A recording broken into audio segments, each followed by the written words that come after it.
সুপ্রিয় শ্রোতা বন্ধু, আপনারা নির্বাচনীয়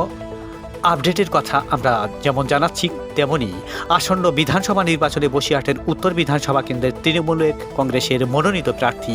মোহাম্মদ তৌসিফুর রহমান মহাশয় চাঁপাপুকুর গ্রাম পঞ্চায়েতে কর্মী সভায় বিভিন্ন চিত্র তা আমরা তুলে ধরছি।